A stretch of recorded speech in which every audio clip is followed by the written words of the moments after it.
Shahena Uddin was a 19-year-old girl who lived in Watford in Hertfordshire, and she died at the hands of her own family, beaten to death at the hands of her own family whilst living in her own home.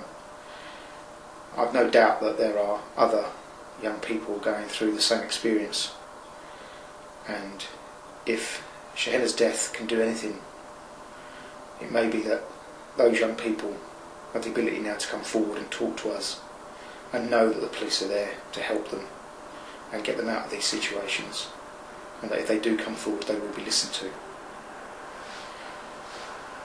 Shahena was 19, 4 days short of her 20th birthday when she died. She lived with her brothers and sisters and her sisters-in-laws. There were 7 of them altogether, 8 including Shahena, that lived in an address in Watford. A normal address, a normal road, nothing remarkable about where she lived. And had you seen Shahena when she was at school, at the Queen's School in Bushey, you may have thought there was nothing wrong with her. But the life she portrayed at school throughout that time was a very different life to what she was having when she was living at home. At home she suffered control, she suffered conditioning, and she was treated in the most inhumane manner that anyone could treat a person. And the reasons for that treatment were so unremarkable. If she hadn't eaten her dinner properly, if she wanted to go to the toilet, if she misbehaved, she'd be punished. But not a telling off, as normal families may do, or a simple punishment of sending someone to their bedroom. This young girl received beatings by members of her family, people that were there to look after her, trust her, and that she should have trusted. They would make her stand in the toilet for upwards of 6 hours, staring at the toilet bowl. They would make her lick the toilet, drink toilet water. She was force-fed rice to the point of being sick, and if she'd been sick they would often make her eat that sick as well. On the night she died, on the 10th of October 2014, she sustained probably one of the most horrific beatings I've ever seen, in so much as it was a very targeted, sustained attack. She took some 54, she received some 54 injuries, upwards of 150 blows to her body. They were very targeted around her chest and her legs, and she had defensive bruising on her arms, and she'd been beaten badly around the head. That beating was so bad it made her fall unconscious, and she never resumed consciousness. After that beating, the family, her brothers and sisters, decided it was best to cover up the death. They threw things out of the house, such as clothing and weapons and other things that were associated with what happened to her. And then they called an ambulance and decided it was okay to lie to the police about the circumstances that had caused her death. So much so, it was as if when you spoke to that family, you'd never even known she'd existed. And I often thought that at the time that had they buried her under the patio, we probably would never have known. Because her life was such that in the last year of her life living in Watford, she had no friends, she had no social media, she had no mobile phone, no contact with the outside world. And when we eventually spoke to her friends who had been at school with her at the Queen's School in Bushey, and she'd left in 2013, one of them remarked that on the final day, Shahena had said to them, "You won't see me again." It was this, she knew exactly what her fate was. That she was going to live in this subservient, often horrific standard of life with her family, and that there was going to be no way out for her. Her school friends often said that she was a feisty young character at school, often very well funny, light, and did okay at school with her subjects and her qualifications. But at home, that wasn't her life. Her life was built around making sure she did what she was told, and trying not to get beaten. She tried to reach out to people. She told her school friends on a number of occasions that she was being beaten.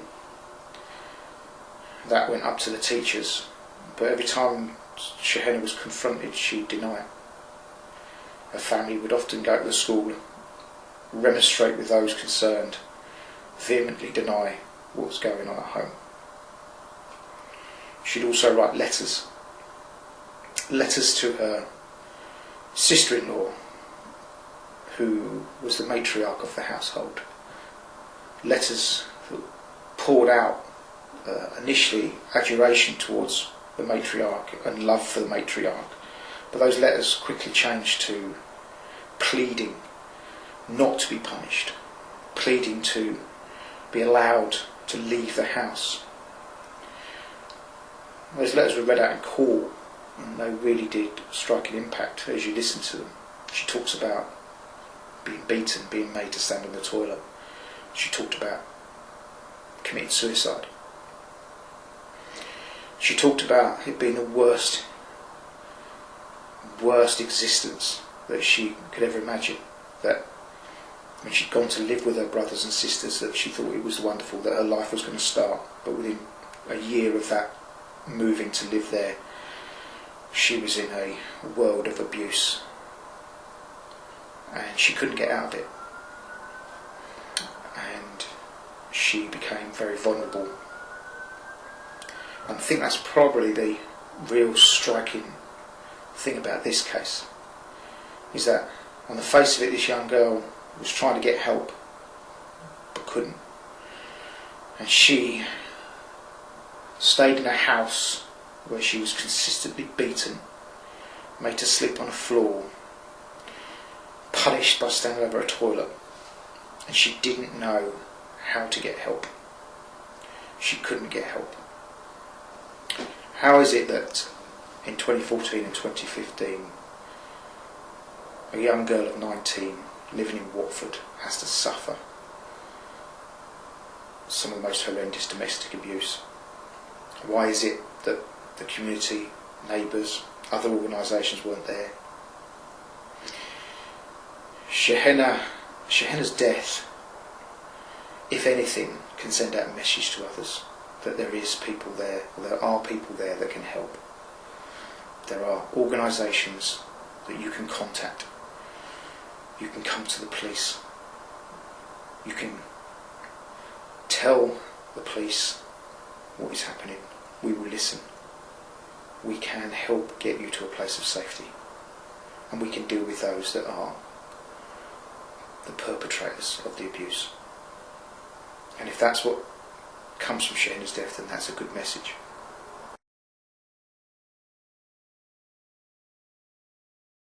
Yeah, so Shahena was always in my form group, so when we were 11 we were put in the same form group, and we didn't become friends until I was a bit older, until I was like 14 or 15, but she was always a huge personality in our form. Like, people knew who she was very funny. She was just really funny. Because form is the beginning of every day, so I saw her, and at the end of every day as well, so I sat next to her, and I got to know her really well. There were 30 kids in my form, and Shahena always stood out. She was always someone who was very funny. She always had an opinion. She was very lively. People really liked her. She wanted to study history. I mean, like, her favourite thing was music. She loved to sing, and she wanted to be a singer. But when we were talking about uni, she said she would have done history. I met her when I was 12, so it was 4 years before she told me anything. 3 or 4 years before she told me anything was up. And I don't think I would have guessed. Because even before she told me what was going on with the people involved in this case, she had stuff going on with like her real mum. So she was obviously going through a lot the whole time I knew her, and you never would have guessed. It started off kind of small things. So she would have to throw her lunch away because she said that she didn't use the words force feeding. So stuff like that was kind of odd, and then it quickly became really strange. And I mean, at first I almost didn't believe her. Actually, no, that's not true. Like, I did, but like I just couldn't comprehend. She just told me that these things were happening. She was like, "Oh, I have to go and throw my lunch away now because my family force feed me." Her family, I think it's really important to know that her family completely cut her off from everything. She didn't have a phone. She didn't have a Facebook. She didn't have any of these things. There was absolutely no way any of us could have stayed in touch with her.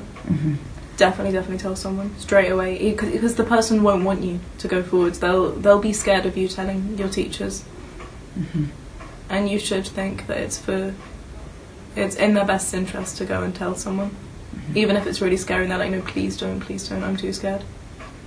You should. If that's happening to your friend, they'll be scared probably of what their family will do if their family finds out that you've told someone. But if you tell the right people, then they'll be protected, so I don't think that's something you should worry about. I think Shahena would have been really successful. I think she could have gone to university and done really well. And I remember when because her teachers, she always thought about what she would do different if she was a teacher.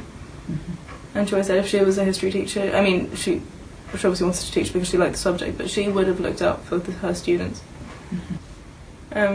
When I was at school and Shahena was telling me all these things, and I knew about it and I knew I had to do something, but I didn't know what to do. I didn't know if it was the right thing to go and talk to a teacher or a police officer or whoever. And if I could go back now, I definitely would have even thought twice about telling someone.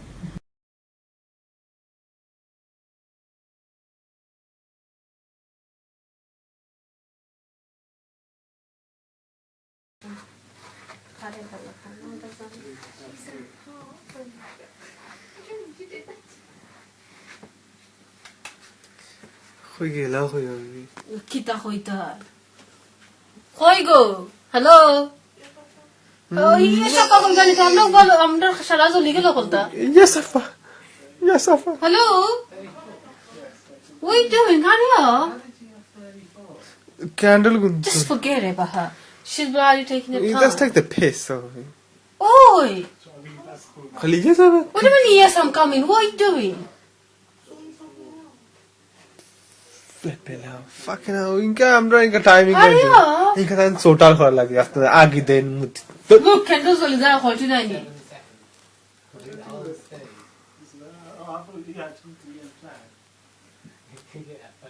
Hello.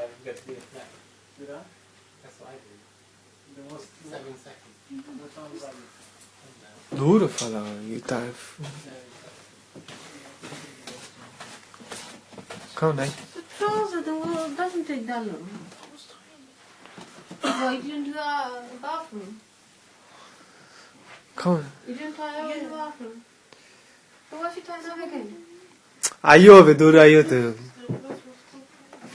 Happy birthday to you. Happy birthday to you. Happy birthday to Tuku.